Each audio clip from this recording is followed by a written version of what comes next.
Students class 11 subject chemistry. तो आज हम डिस्कस करेंगे significance of de Broglie relationship. De Broglie relationship की significance. Although the dual nature of matter is applicable to all material objects, but it is significant for microscopic bodies only. हालांकि dual nature of matter applicable है सारे material object के लिए, परंतु ये significant होता है ओनली माइक्रोस्कोपिक बॉडीज के लिए ही। For large bodies the wavelengths of the associated waves are very small and cannot be measured by any of the available method. बड़ी बॉडीज के लिए और बड़े ऑब्जेक्ट के लिए वेवलेंथ्स जो वेव के साथ साथ होती हैं, वो वेवलेंथ्स जो वेव के साथ चलती हैं बहुत छोटी होती हैं and can not be measured by any of the available method, और किसी भी मेथड से हम उनको मेजर नहीं कर सकते लार्ज ऑब्जेक्ट की वेवलेंथ्स जब वो मोशन में होते हैं। Therefore, practically these bodies are said to have no wavelength. इसलिए प्रैक्टिकली हम ये कह सकते हैं कि ऐसी बॉडीज की, लार्जर बॉडीज की कोई भी वेवलेंथ नहीं है जब वो मोशन में होती हैं। Thus, any material body in motion can have wavelength, but it is measurable or significant only for microscopic bodies such as electron, proton, atom और मॉलिक्यूल्स। इसलिए कोई भी मटेरियल बॉडी जब मोशन में होती है उसकी वेवलेंथ तो है, लेकिन जो वेवलेंथ हम मेजर कर सकते हैं वो सिर्फ माइक्रोस्कोपिक बॉडीज की है। जैसे इलेक्ट्रॉन की वेवलेंथ हम मेजर कर सकते हैं, प्रोटॉन की या एटम या मॉलिक्यूल्स की when in motion. This may be illustrated as follows. इसको हम डिटेल में ऐसे समझ सकते हैं जैसे let's the wavelength of an electron with mass 9.11 into 10 की 31 kg। इसको ध्यान से देखिए। The wavelength of an electron with mass of 9.11 into 10 की -31 kg and moving with the velocity of 10 की 6 मीटर पर सेकेंड is 7.28 into 10 की -10 metre as shown below। Wavelength एक इलेक्ट्रॉन की जिसका मास 9.11 into 10 की -31 kg है, उसको हम ऐसे निकाल सकते हैं। This is the relation de Broglie relation, lambda is equal to h/mb।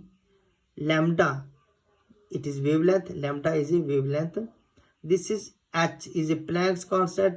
इसकी वैल्यू होती है 6.63 इंटू 10 की -34 kg मीटर स्क्वायर पर second. This is Planck's value. Mass is given, this is 9.11 into 10 की -31 kg, it is given mass of the electron into velocity 10 की 6 metre पर second. Velocity भी जहाँ की दी हुई है, इन सबको मल्टीप्लाई करके सॉल्व करके हमारे पास आया 7.28 इंटू 10 की -10 metre. This is wavelength of an electron जो ऊपर दिया गया है हमें।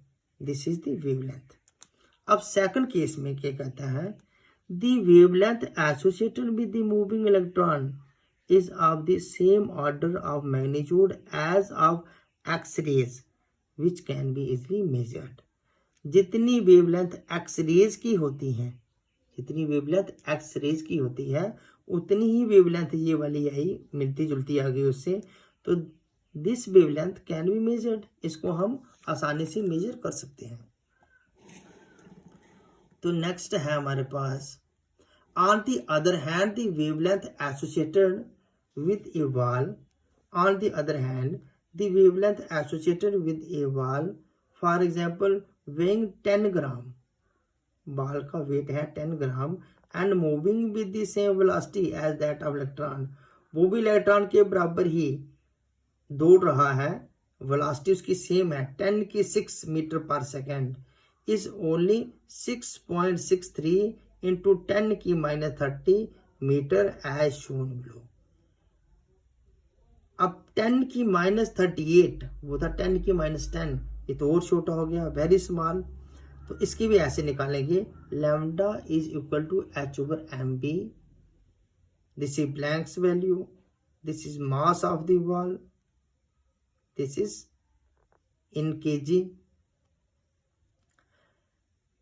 And this is the velocity of the moving ball. तो हमारे पास आ गया 6.63 इंटू 10 की -38 मीटर। 6.63 इंटू 10 की -38 metre. This is very small wavelength, this is very small wavelength and cannot be measured very easily.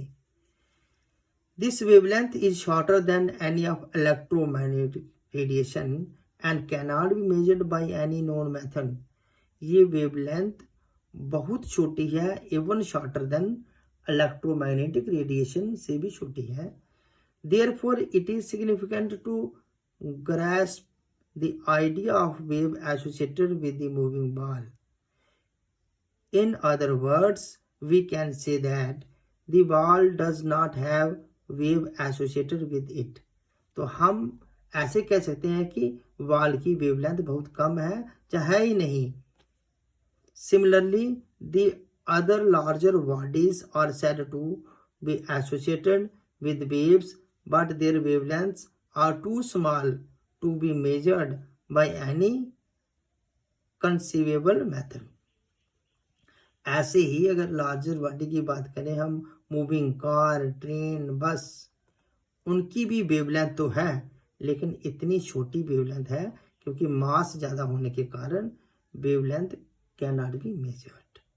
तो ये थी हमारे significance of the de Broglie equation, जो कि क्वेश्चन के साथ ही पूछे जाते हैं। थैंक्स।